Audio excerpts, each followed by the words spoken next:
오늘 하나님 말씀 함께 나눠볼 하나님 말씀을 보겠습니다. 자, 누가복음 12장입니다.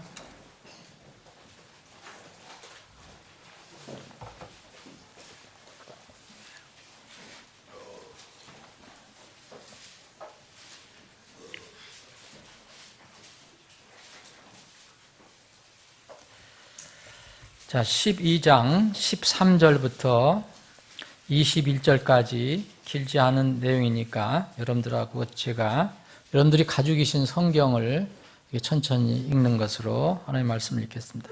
자, 누가복음 12장 13절. 자, 다 찾으셨으면 시작합니다. 무리 중에 한 사람이 그분께 이르되 선생님이여 내 형제에게 말씀하사 그가 나와 상속재산을 나누게 하소서 하니 그분께서 그에게 이르시되 사람아 누가 나를 너희의 재판관이나 나누는 자로 삼았느냐 하시고 그들에게 이르시되 탐욕을 주의하고 조심하라 사람의 생명이 그의 풍부한 소유에 있지 아니하니라 하시니라.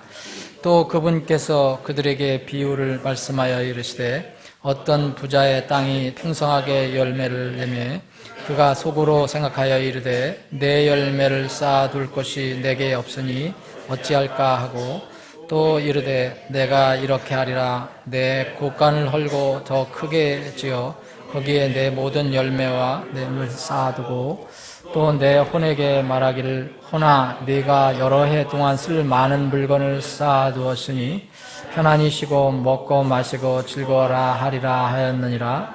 그러나 하나님께서 그에게 이르시되 너 어리석은 자여 이 밤에 내게서 내 혼을 요구하리니 그러면 네가 예비한 그것들이 누구의 것이 되겠느냐 하셨은즉 자기를 위하여 보물을 쌓아두고 하나님께 대하여 부여하지 못한 자가 이와 같으니라 하시니라. 아멘. 아버지 하나님, 참으로 감사를 드립니다. 하나님께서 우리에게 베풀어 주시고 공급해 주시고 허락하시는 모든 것들을 생각하면 매일 만입을 열어서 주님을 찬양하고 경배하고 감사드려도 다 할 길이 없습니다. 오늘도 저희들이 감사한 마음으로 하나님 집에 모여 주님을 경배합니다. 이 시간 저희들의 마음을 주장해 주시고 이 말씀을 통해서 다시 한번 감사할 수 있는 마음이 생기게 하시고 이 말씀을 통해서 다시 한번 힘있게 주님을 찬양하고 경배할 수 있는 그런 기회가 되게 해주시기를 원합니다.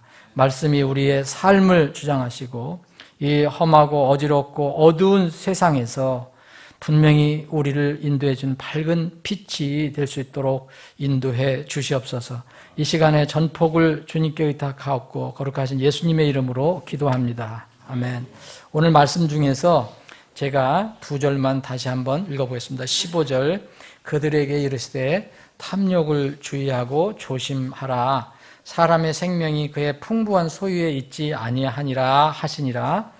21절입니다. 자기를 위하여 보물을 쌓아두고 하나님께 대해 부여하지 못한 자가 이와 같으니라 하시니라. 오늘 우리가 나눈 이 하나님 말씀은 여러분들이 아주 익숙하게 잘 아시는 그런 내용이고요. 그래서 이 말씀을 가지고 하나님께 대해 부여한가 부여하지 못한가라는 제목으로 말씀을 나누기를 원합니다.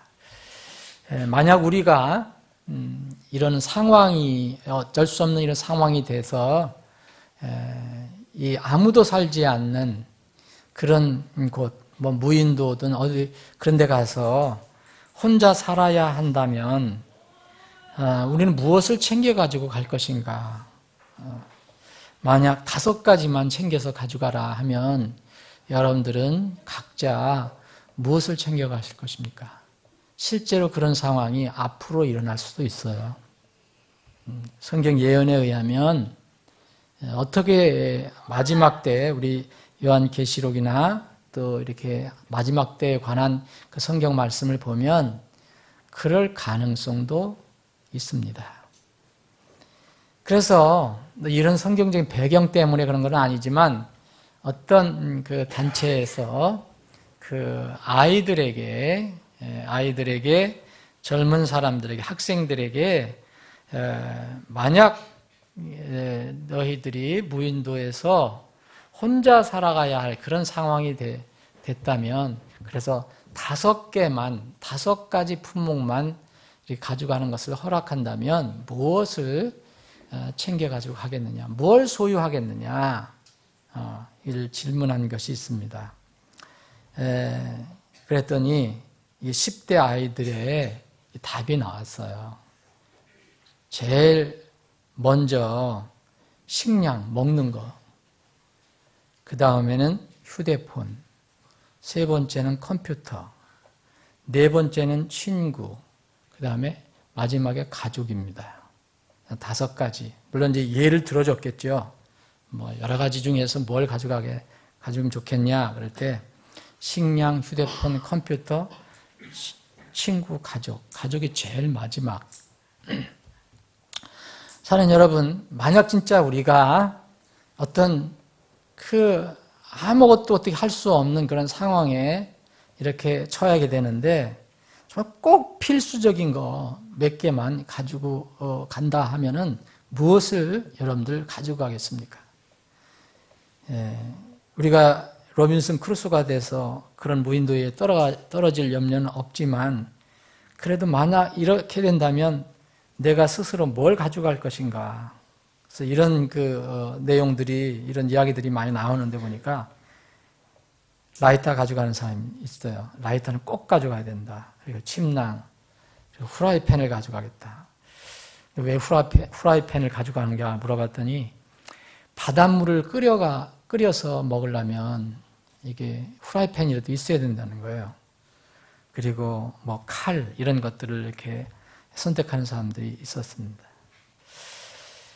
여러분, 만약 우리가 이런 상황에 처하면 우리는 뭘 선택할까요? 뭘 가져갈까요? 여러분, 각자에게 질문입니다.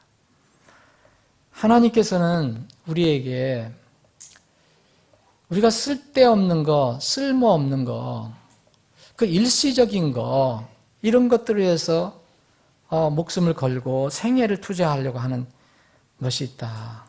그래서 정말 너에게 가장 필요한 것이 무엇인가를 이렇게 알려주시는, 그것을 깨우쳐 주시는 그런 말씀이 있어요. 이사야서 55장 1절로부터 쭉 보시면 이런 말씀이 있어요. 너희가 어찌하여 빵이 아닌 것을 위하여 돈을 허비하느냐 그래요. 사실 우리가 돈을 주고 가서 빵을 사오잖아요. 이렇게 쌀을 사와서 밥을 해 먹더니 어떤 먹을 것을 우리가 얻기 위해서 애를 씁니다. 너희가 어찌하여 빵이 아닌 것을 위해 돈을 허비하느냐. 또 배부르게 하지 못할 것을 위해서 너희가 왜 수고하느냐 이런 말씀을 하세요. 그러시면서 주님께서는 내 말을 들으라 이렇게 얘기하세요. 내 말을 들으라. 사람들이 지금 목숨을 걸고 추구하는 것은 다 정해져 있습니다. 여러분들도 그렇고 저도 그렇고 사실 물질을 위해서 수고를 해요. 먹고 살고 생계를 유지하기 위해서.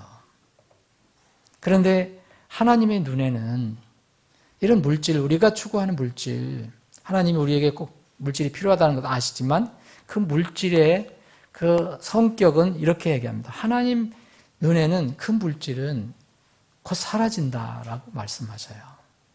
잠언 23장 5절에 보면 내가 존재하지 않는 것에 내 눈을 두려 하느냐 그래요. 우리가 눈을 두는데 내가 왜 존재하지 않는 것에 존재하지 않는 것, 이미 하나님은 그렇게 말씀하세요.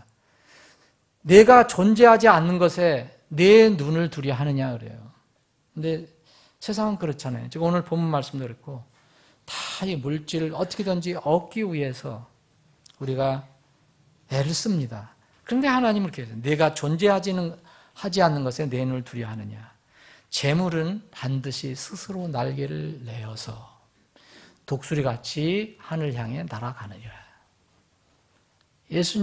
하나님께서는 우리가 세상이 추구하는 그 물질을 이렇게 얘기합니다. 존재하지 않는 것이다 라고 얘기해요. 근데 우리 눈에는 보이지 않는 것이 있어요. 이런 것들을 주님은 존재하는 것이라고 말씀하십니다. 잠언 28장 10절에도 보면 누구든지 의로운 자를 악한 길로 끌어들여 길을 잃게 하는 자는 스스로 자기 구렁텅이에 빠지려니와 곧바른 자는 좋은 것을 소유하리라. 좋은 것을 소유한다. 하나님 눈에 볼 때 곧바른 자들은 좋은 것들을 소유한다. 그랬습니다. 우리에게 반드시 있어야 할 것이 무엇일까? 이 세상을 살아가는데 반드시 있어야 할 것이 무엇일까? 오늘 본문 말씀에 이 어떤 사람은 농부고 굉장히 세상적 기준은 선한 사람이죠. 열심히 있는 사람이죠. 근면한 사람이에요.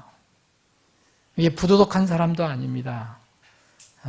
정치인들처럼 속이고 거짓말 잘하는 사람도 아닙니다.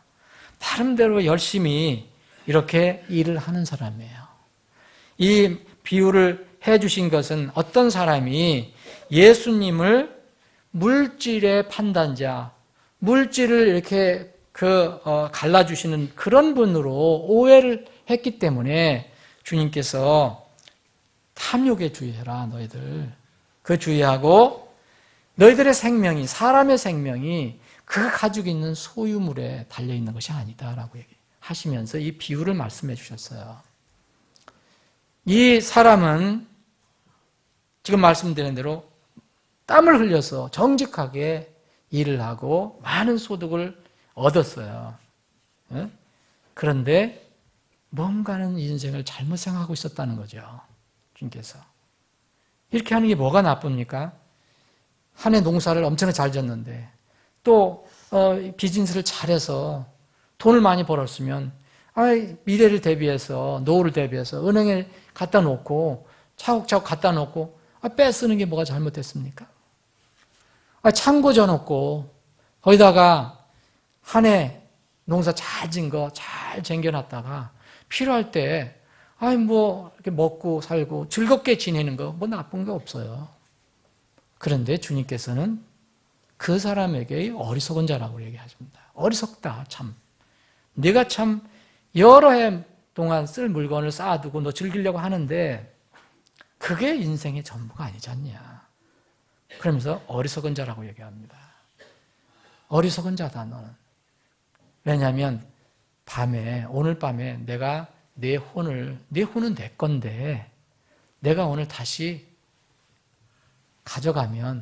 되찾아가면 내가 예배한 그것들이 누구의 것이 되겠냐 그랬어요. 네가 이렇게 쓰려고 했던 그것들이 누구 것이 되겠느냐. 그러시면서 주님께서 그런 말씀을 하셨어요. 오늘 15절하고 21절이 결론이에요. 주님께서 말씀. 앞에 미리 결론 내려놓으시고 또 마무리를 하셔요. 21절에. 사람의 생명이 그의 풍부한 소유에 있지 않다. 사람의 생명이 어디에 있느냐. 우리는 생명을 먹고 생명을 얻기 위해서 생명을 유지하기 위해서 먹고 마시는 일을 애써요. 나쁜 거 아니죠. 근데 거기에 생명이 있다고 얘기하지 않으셔요. 그러시면서 자기를 위하여 보험을 쌓아두고 하나님께 대해서는 부여하지 못한 자가 이와 똑같다. 어리석은 자가 돼서 하나님께서 그날 밤에 그 혼을 걷어가면 자기가 준비한 것들이 다 쓸모없는 것이 될 것이다. 우리가 반드시 이 땅을 살아가면서 꼭 소유해야 할 것이 뭐겠느냐. 빵이 아닌 것을 위해서 우리가 돈을 투자할 필요 없고 정말 배부르게 하지 못할 것을 위해서 우리가 왜 수고할까 하면서 주님께서 말씀하신 것은 이 아이들이 5가지를 선택했는데 만약 우리도 5개를 선택하라면 우리가 소유하라면 무엇을 가질까? 저는 이것을 먼저 생각해 봤습니다. 이 사람은 뭐가 없느냐면요. 하나님이 없었어요. 선하고 착하고 어떤 면에 열심히 살고 부지런한 사람일 수도 있어요. 근데 하나님이 없었어요.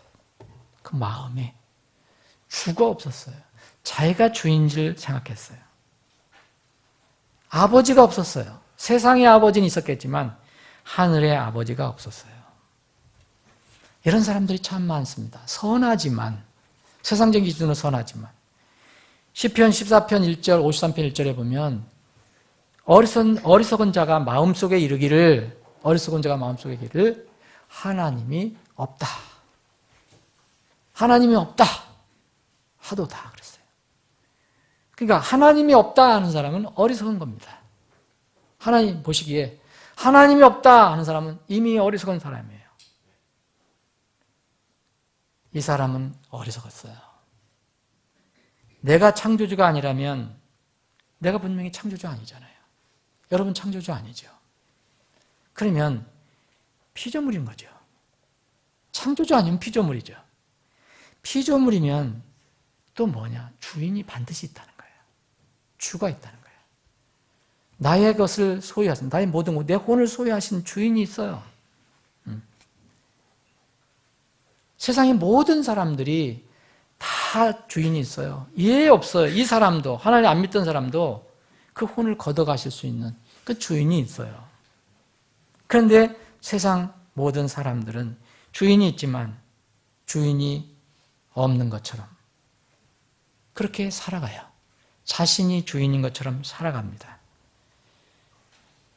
이 서신서에 보면, 에베소서나 골로새서에 보면 이 바울 사도가 우리 성도들에게, 그때의 성도들에게, 너희들이 혹시 직장에서 주인, 높은 자리에 있거나 밑에 직원을 데리고 있으면, 종들을 데리고 있으면 정말 네가 주인이라는 것만 생각하지 마라. 아니면 너에게도 종들에게는 내가 주인이지만 너에게는 하늘의 주인이 계시다는 것을 잊지 마라 그랬어요. 하늘의 주인이 있다. 이것을 사람들은 모르는 겁니다. 주인이 없는 사람 불쌍합니다. 여러분, 주인이 있는 사람은 뭐 이렇게 종이 돼서 힘들 것 같지만 사실 주인이 없는 사람은 불쌍하고 불행한 사람이에요. 아버지 하나님이 없이 사는 것은 정말 재앙입니다. 오늘 이 본문의 말씀에 나온 이 사람처럼 그 재앙이에요. 자연인이 하나님 없이 인생을 마치면 어디 갑니까? 불지옥에 갑니다. 거기서 영혼을 보내게 돼요. 그러므로 사는 동안에, 생명 있는 동안에는 열심히 살되 물질을 위해서 수고를 하되 하나님을 반드시 소유해야 돼요. 그리고 하나님의 심판이 있기 전에 반드시 하나님의 마음에 분명히 소유해야 합니다. 여러분, 우리는 자연이었다가 믿음을 통해서 하나님 자녀가 되었어요. 우리도 마찬가지예요. 하나님 없이 여러분들이 살아가려고 하면 그 자체가 재앙입니다. 정말 재앙이에요. 잘못하면 하나님부터 매를 맞을 수도 있어요. 징계를 받을 수도 있어요. 징계를 받지 않는다면 공평하신 하나님을 곧 만나게 돼요. 그게 그리스도의 심판석이에요. 그리스도의 심판에서는 정말 눈물을 흘리는 사람이 있어요. 성경의 말씀에 의하면. 그리고 후회하는 사람이 있습니다. 우리에게는 이런 주 하나님이 있어야 돼요. 반드시 있어야 돼요. 사랑하는 여러분, 요새 신문에 많이 나오는 게 뭡니까? 지난 한 주 동안 일본 규슈의 지진 이야기예요. 제가 지진에 대해서는 수없이 여러 번 말씀을 드렸을 거예요. 또 우리의 기억이 좀 떨어질까 봐 또 경고를 보내주신지도 모르겠어요. 일본 규슈의 구마모토 현에서 일어난 그 지진은 이번에 좀 특이해요. 이번 다 지진이 그 피해는 똑같지만 이번에는 이 원래 큰 지진이 일어나고 다음에 여진이 일어나는데 이번에는 그 나중에 더 큰 지진이 일어난 거죠. 여러분들 아시잖아요. 목요일날 밤에는 이 6.8? 그 지진이 일어났어요. 이게 이제 본진이 일어났죠. 건물이 무너지고 사람들이 죽고. 그런데 여진이는 그렇게 세지 않으니까 사람들이 다 안심했죠. 그런데 여러분, 토요일날인가요? 토요일날 밤 1시 25분에 다 잠자는데 본진이 일어났어요. 더 큰 지진이 일어났어요. 낮도 아니에요. 밤 1시 25분에 7.3.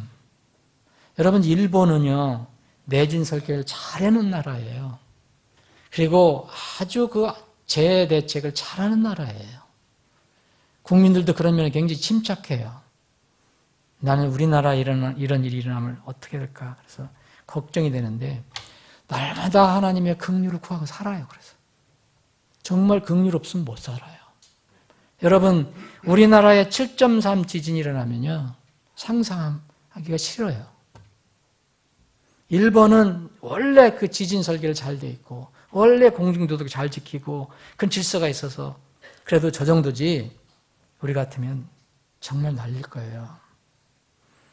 이번 지진이 일어나는 건 그 같은 현에 있는 구마모토 현에 또 아소산이라고 이런 유명한 산 알잖아요. 아소산. 항상 이렇게 활화산이. 그게 이번에 또 뿜어요. 사랑하는 여러분, 이건 자연의 현상이지만 우리가 이 우주 만물을 지으신 분이 하나님이시고 지금도 말씀을 운행하고 계신 분이 그분이라는 것을 우리가 인정한다면 말씀을 살펴봐야 되죠. 지진은 하나님께서 여러 번 오래전부터 예고를 해주신 거예요. 예고를. 마태복음 24장에 주님 오시기 직전에 징조가 이거예요. 질병과 온역과 전쟁과 지진이 일어나는 거예요. 그 히브리서 12장에 보면 마지막에 한 번 하나님께서 다시 땅만 흔드는 게 아니라 하늘까지 흔들겠다 그랬어요. 정말 무서운 지진이죠. 근데 왜 흔들시느냐? 지진이 흔들리는 거 아니에요? 흔들리는 거. 그 왜 흔든다고 그랬어요? 하나님께서. 흔들릴 수 없는 것들을 남아있게 하기 위해서 흔드신다고 그랬어요. 굉장히 역설적이잖아요. 근데 실제로 자연적으로 이 지진이 일어날 때 우리가 안 흔들릴 사람이 있어요. 이번에 지진이 났는데 부산이나 경남이나 경상도 지방 이 지방에는 이번에 지진 날 때 약 3도, 2도 정도가 와서 막 흔들리고 밤에 잘 때 몇천 건이 신고가 들어온 거 여러분 아시잖아요. 119인가 1인가. 이게 뭡니까? 지진입니다. 그랬더니 그럼 어떻게 해야 돼요? 여러분, 남의 먼 나라에서 했는데도 사람들이 해요. 어떻게 해야 돼요? 대책이 없어요. 이게 가만히 있을 때는 전혀 관심도 없어요. 근데 벌어지면 그때서야. 그러면 어떻게, 지진이에요? 어떻게 해야 돼요? 이게 우리나라 사람들의 반응이에요. 세상도 마찬가지예요. 일본 그렇게 지진 대비를 잘 되어 있다 하는데도 이번에는 이게 여진인 줄 알았더니 본진이 일어나 버리니까 사람들이 더 이렇게 두려워하고 겁에 질려서 더군다나 밤 1시 반에 여러분 이런 상황에서 겁 안 먹을 사람 아무도 없어요. 여러분들 그런 상황이 되면 겁 안 먹겠어요? 아니 남의 나라에서 일어나는 거 여진이 일어나는데도 밤에 난린데 어지럽다고 그러느니 뭐니. 예? 근데 하나님께서 뭐라 하셨냐? 흔들릴 수 없는 것들을 남게 하려고 다시 흔들시겠다는 거예요. 이게 공교로운 건지 모르지만 지금 백두산 문제도 이렇게 별로 이렇게 가벼운 게 아니에요. 이번에 발표된 거 여러분 아실 분들은 아실 거예요. 북한 자체도 그걸 걱정 안 해요. 북한, 일본, 미국, 중국의 유명한 지진학자들이 이 백두산을 이렇게 조사했어요. 이번에 발표한 거예요. 백두산 밑에 활성 마그마가 뭐예요, 여러분? 화산 폭발할 때 그 뜨거운 물이에요, 물. 용암. 이 10km 정도, 백두산 천지에서 10km 밑에 그 용암이 얼마나 많이 모였느냐면 서울 크기의 2배 정도가 거기에 쌓였대요. 그런데 지금 백두산이 슬슬 연기가 나오잖아요. 이게 약 1000년 전에 한번 대폭발을 했었다 그러잖아요. 고려시대에. 이게 우리 힘으로 될 수 있는 겁니까? 우리 힘으로 무엇을 막을 수 있습니까? 방법이 없어요. 그래서 주님께서는 말씀하셔요. 내가 너희들에게 말하는 것은 너희들 유익을 위해서 말하는 거다. 너희들 행복을 위해서 말하는 거다. 신명기 10장 13절에 보면 내 행복을 위해서 내게 명령하는 하나님의 법이 있다. 그분의 법규가 있다. 누구를 위해서? 하나님을 위해서? 아닙니다. 내 행복을 위해서. 여러분, 우리가 하나님께 드림을 드려요. 섬기기도 해요. 여러분, 하나님이 부족해서 그런 게 아니잖아요. 하나님께 뭐라 했어요? 너를 위해서. 빌보서 4장 17절 18절에 보면 내 회개 장부를 위해서. 사람들은 이걸 몰라요. 그래서 사람은 누구나가 살아가는 동안 선택하며 살아가야 돼요. 시간마다. 오늘도 여러분들은 아침에 선택했어요. 분명히 선택했어요. 선택이 없으면, 믿음의 선택이 없으면 여기 자리에 못 와요. 선택했기 때문에 온 거예요. 세상에 있을까? 하나님을 경배할까? 그럼 선택해야 돼요. 자동적으로 되는 거 아니에요. 그래서 이 모세는 그렇게 얘기하잖아요. 세상의 그 즐거움과 쾌락보다 하나님을 선택한다. 하나님 때문에 받는 고난이 있어도 그걸 택하겠다. 그래서 히브리서 11장 읽어보세요. 근데 왜 사람들은 불의하고 제대한 삶을 선택합니까? 왜 육신적으로 선택합니까? 자신이 생각하는 기준으로 그게 행복이라고 생각하기 때문에 그래요. 예배 안 드리는 거, 자기 육신적으로 더 즐거워, 그게 더 행복하다고 생각하기 때문에 안 하는 거예요. 하나님 안 믿는 거, 육신적으로 생각하면 그게 자기에게 더 유익하고 행복하다고 생각하기 때문에 그렇게 하는 거예요.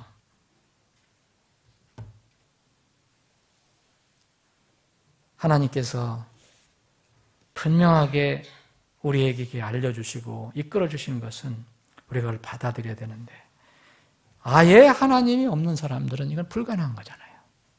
그래서 우리는 반드시 주 하나님이 있어야 돼요. 반드시 주 하나님이 있어요. 사랑하는 여러분, 여러분들 마음에 지금 하나님이 살아계십니까? 분명히 소유하고 있습니까? 두 번째는 여러분들 뭘 선택할 거예요? 그분의 입에서 나오는 말씀입니다. 성경입니다. 인생의 난침반이 없이 어떻게 살아가려고 해요? 어떻게 항해하려고 해요? 사실 성경은 인생의 난침판이에요. 우리가 주님을 지금 눈으로 볼 수 없어요. 그래서 그 나침판, 하나님 말씀을 가지고 있어야만 우리가 이 항해를 할 수가 있어요. 마찬가지예요. 성경 말씀은 왜 우리에게 주셨어요? 하나님을 위해서? 아닙니다. 우리를 위해서 말씀을 주셨어요. 우리가 유익해지도록. 우리 유익을 위해서. 잠언을 한번 보겠습니다. 잠언 3장.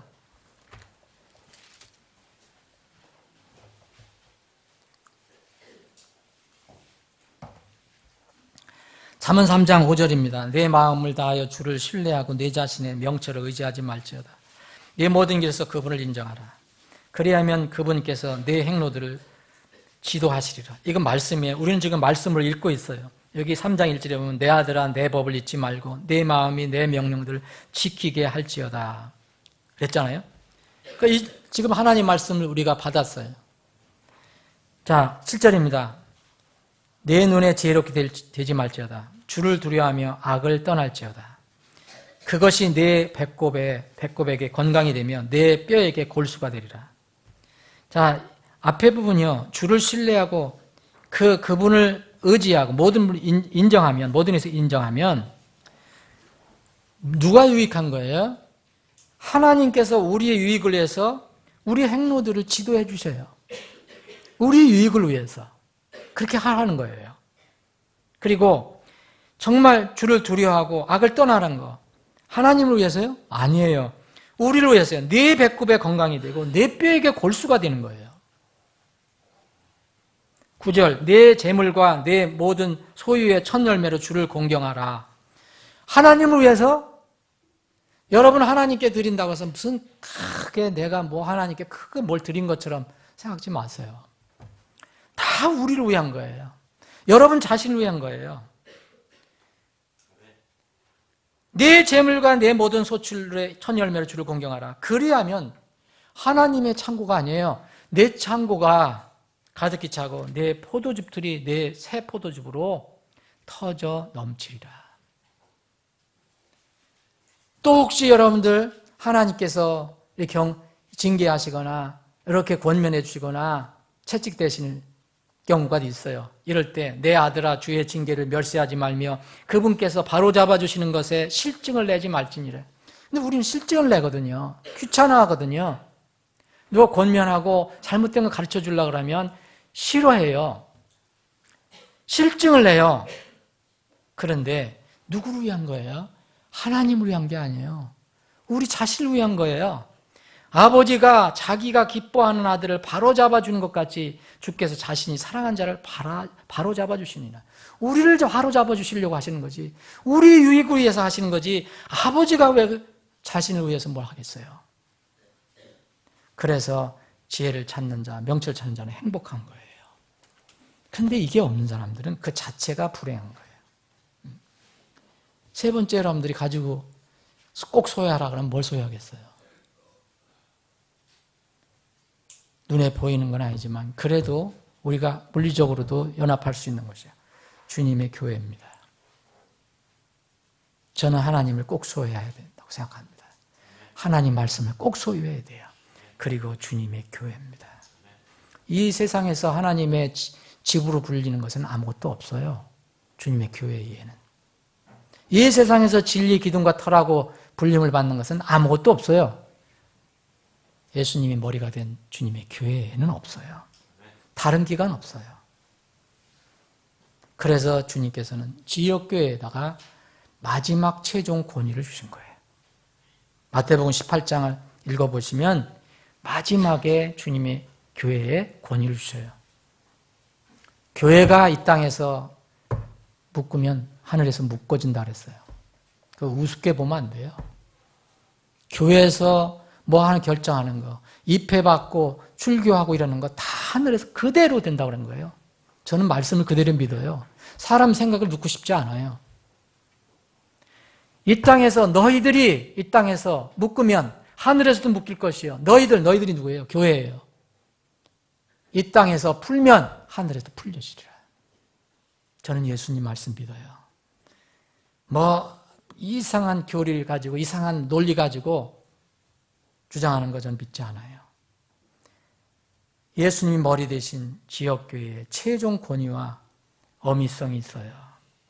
그래서 주님의 지역교회 권위를 무시하는 사람은 정말 불행한 사람이에요. 이것은 기형적인 그리스도인이지. 네 번째는 뭘 갖겠어요, 여러분? 저는 주님의 몸에 있는 지체들을 소유할 거예요. 함께 울고 함께 웃고 함께 기도할 수 있는 주님의 몸의 지체들을 소유할 겁니다. 보라, 형제들이 하나가 되어 동거하며 어찌 그리 좋으며 어찌 그리 기쁜가. 이해할 수 있어요? 여러분 우리가 식사하실 때마다 그거 꼭 한번 읽어보시고 식사하세요. 혼자 식사하시는 거 아니잖아요. 저기 적게 있잖아요. 식당 앞에. 누가 우리의 지체입니까? 세상에 있는 육신의 지체예요. 여러분들 그분들이 거듭나지 않으면 하늘에서 같이 못 살아요. 할 수 없이 이별해야 돼요. 그런데 여러분들은 그리스도 안에 있으면 함께 삽니다. 누구든지 하늘에 계신 내 아버지의 뜻을 행하는 자가 곧 그가 내 형제요, 내 자매요, 내 어머니라. 예수님께서 하신 말씀이에요. 마지막으로 여러분 5개만 고른다고 하면 어린아이들한테, 젊은 아이들한테 5개를 골라 했더니 먹는 거, 휴대폰, 컴퓨터, 친구, 그리고 마지막 가족 이렇게 택했는데 저는 마지막으로 저를 위해서 기도해 줄 조력자나 인도자를 소유할 겁니다. 영적 조력자, 영적 인도자입니다. 여러분, 이 어지러운 세상에서 기도하고 권면하고 영적으로 지도한 사람이 없는 것, 이렇게 사는 것 정말 위험한 거예요. 배를 타고 인생의 바다를 행하는데 키를 쥐고 있는 선장이 없이 자기가 혼자 간다면 그건 참 위험한 항해예요. 영적인 유일한 조력자, 위대한 조력자는 바로 우리 예수 그리스도, 우리의 주님입니다. 그분이 우리의 혼의 목자이시며 감독이시라고 그랬어요. 우리 혼의 목자여 우리의 감독이다. 근데 그분이 이 땅에 또 사람들을 세워줬어요. 그래서 교회에는 감독을 세워요. 감독 곧 장로 곧 목사를 세워요. 또 교사들 세워요. 전도자도 세워요. 그 여러 가지 은사를 또 주어서 교회를 섬기게 해요. 이런 영적인 조력자, 인도자가 내 주위에 있어야 된다는 거예요. 내가 소유하고 있어야 된다는 거예요. 사랑하는 여러분, 누가 여러분의 혼을 위해서 깨어서 기도합니까? 성령님이에요. 근데 여러분, 성령님은 안 보이잖아요. 네, 하나님께서 바르게 세워주신 교회, 바른 교회라면 이런 사람들이 다 우리 주위에 있는 거예요. 히브리서 13장 17절 보면 너희를 다스리는 자들에게 순종하고 복종하라. 그들이 마치 자기가 회개 보고할 자인 것 같이 너희 혼을 위해 깨어있나니. 여러분들의 혼을 위해서 깨어있는 사람이 있어야 돼요. 그거 없는 것은 참 어려운 거예요. 그래. 너의 혼을 위해서 깨어있나니 그들이 기쁨으로 그것을 하게 하고 근심으로 하게 하지 말라. 그것은 너에게 유익을 주지 못하느니라. 그럼 거꾸로 얘기해봐요. 그러한 우리의 혼을 위해서 깨어서 기도하는 사람을 위해서 우리가 선하게 대해주면 우리에게 유익하다는 거죠. 사랑하는 여러분, 여러분들 주위에는 이런 영적인 믿음의 친구나 동료나 여러분 영적인 지도자가 있습니까? 영적인 조력자가 있어요? 없으면 이런 사람을 위해서 기도해야 돼요. 이런 사람을 두어야 돼요.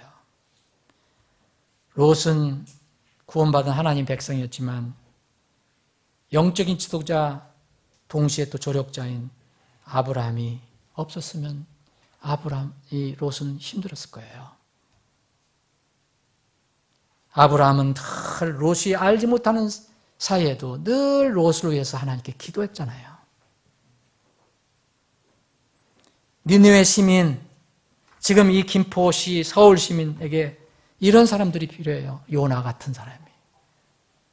그들은 느끼지 못하더라도 요나가 하나님과의 관계에서 말씀을 전해주는 사람으로 세워져요. 다윗과 같은 훌륭한 왕이었지만 다윗이 타락하고 어려워졌을 때 그를 깨우는 나단 선지자 같은 선지자가, 대언자가 필요한 거예요. 영적인 그런 지도자나 조력자가 필요합니다. 우리 교회는 어떤 사람이 필요할까요? 말없이 이렇게 기도하고 조력하고 힘써주는 이런 사람이 필요해요. 초대교회 교회는 그 역할을 여러 사람이 했지만 특히 바울 사도가 감당했어요.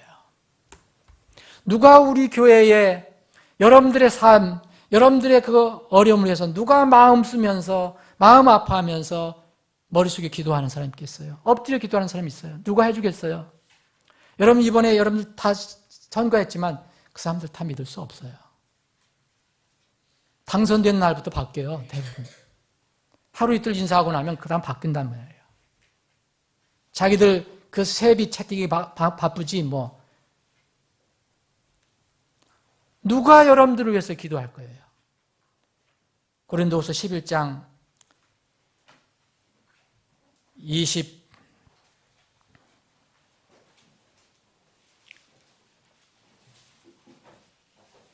23절부터 우리 바울 사도의 고백을 좀 들어보겠습니다.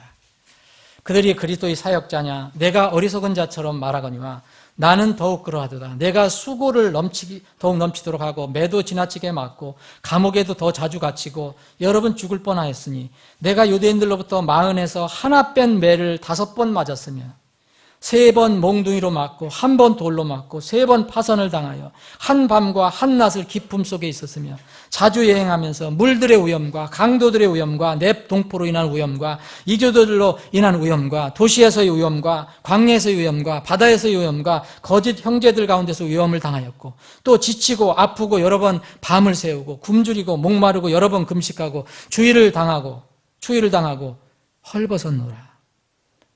이것을 읽다 보니까 좀 생각이 나네요. 아침에 우리 썬데이스쿨 공부할 때 지금 그 공부하는데 로마 카톨릭 요한에서 오는데 이 계급으로 이제 이 어떤 성직을 계급으로 삼는 사람들 있잖아요.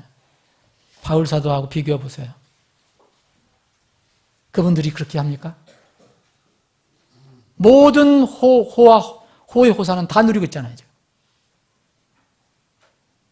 그런데 무슨 거룩하고 무슨 서민을 위해서 뭘 한다.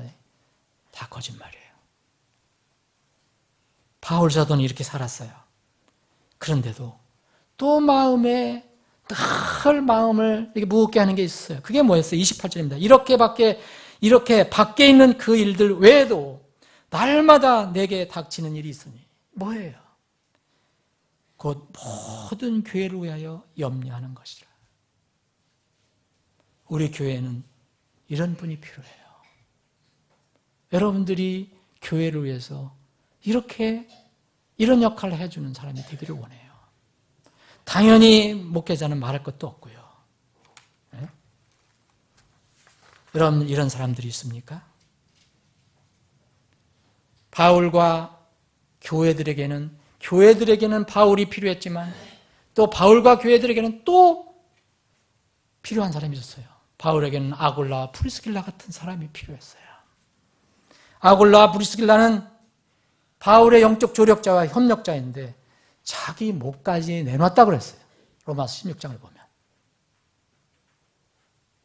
말씀을 정리하겠습니다. 하늘에 소망이 없는 사람들은 모두 썩어질 물질을 얻기 위해서 땀을 흘려요. 그게 나쁜 건 아니지만 오늘 본문 말씀을 잘 들어보셔야 돼요. 사람의 생명이 그의 풍부한 소유에 있지 않아요. 그리고 우리는 이 땅을 살아갈 때 누구에게 대해서 부유한가를 생각해야 돼요. 늘 나만 생각해서 나에게 부유하려고 애를 쓰잖아요. 바울은 거꾸로였어요. 이 시대 사역자들 보세요. 그 종교 지도자들 보세요. 반대 아니에요? 전부 자기.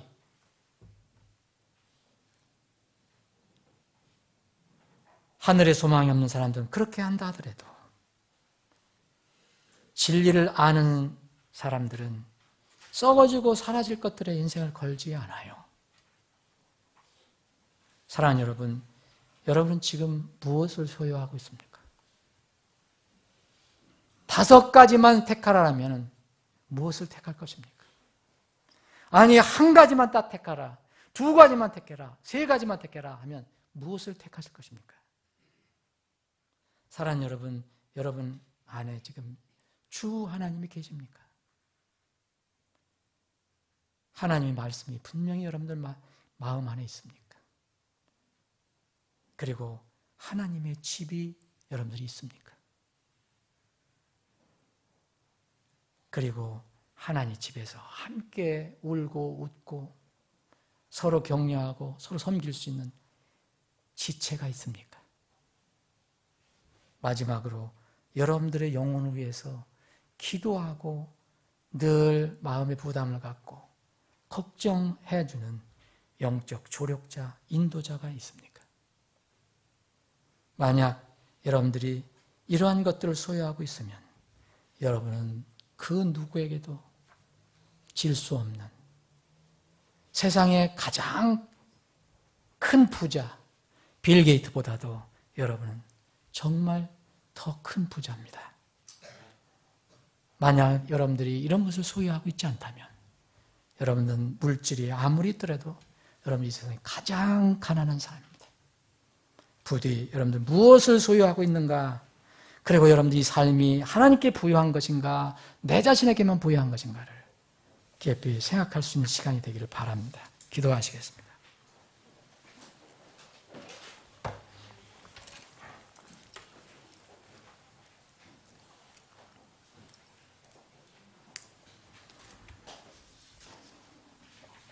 여러분 말씀을 듣고 이 기록된 하나님 말씀을 듣고 마음에 여러분들이 뭔가 느낌이 있다면 그것이 사라지기 전에 날짐승이 그것을 채워가기 전에 여러분들 마음속에 심고 단단히 흙을 덮어주시기 바랍니다. 그래야 싹이 납니다.